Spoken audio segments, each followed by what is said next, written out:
Chapter 50. I'm glad you liked the ciders.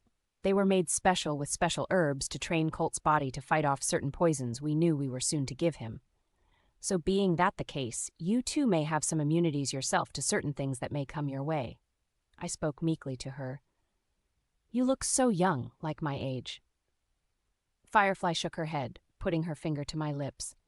Flattery will get you everywhere, dear, with me, so I will share something with you, but let this be a secret between us two.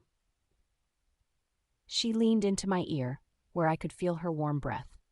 We don't age the same as you. It's a part of our mystery we ourselves have yet to solve. It was all coming together. They even had drops that changed our eye colors. It would stay for a few months, but not permanent.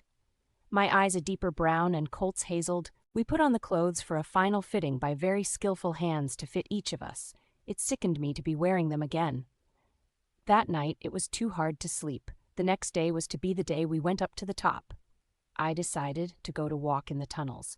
The bunker's beds just weren't comfortable at all, and the blankets scratchy. I walked till I was tired and sat down in one of the seats at the table, laying my head on the cool table. I had on a simple, button-down white shirt and light brown cotton pants. The Hart's smile in my mind made all the sleeping much harder.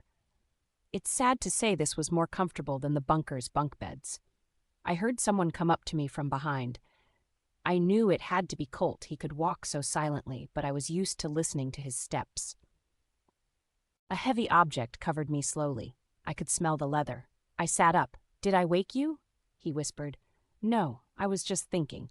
I sat up looking at the jacket on my shoulder. You couldn't sleep either?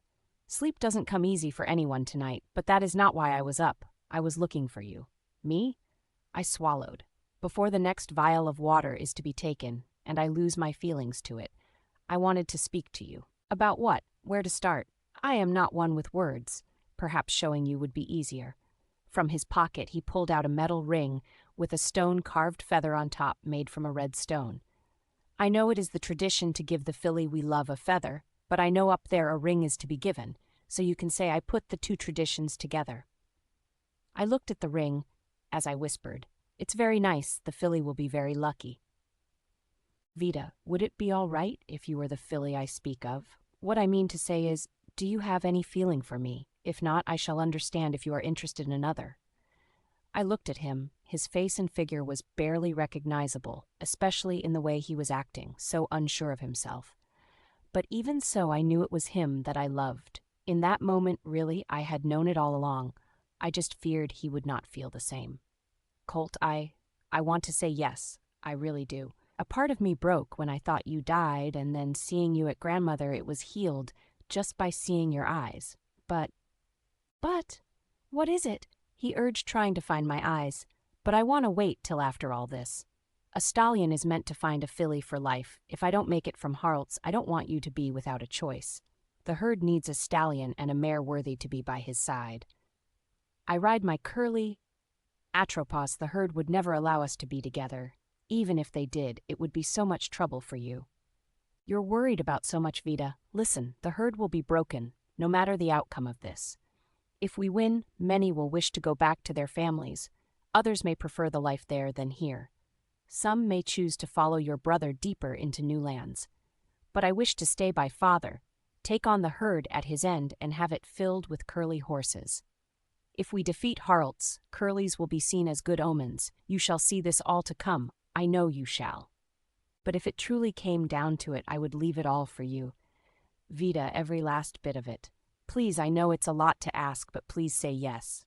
I do not wish to go up top without my filly's heart and soul with mine. I could not find another like you if I searched 100 years. I only wish for you to be my mare, my wife. I finally looked into his eyes. Then I choose you, Colt. I took the necklace grandmother had made from around my neck. I placed it around his neck as he lowered his head for me to place it on.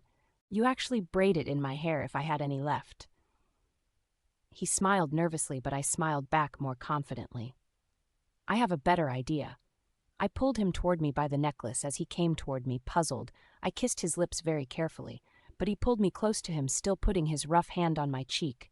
I could feel every scar, every hardship he had endured, and it made me love him even more.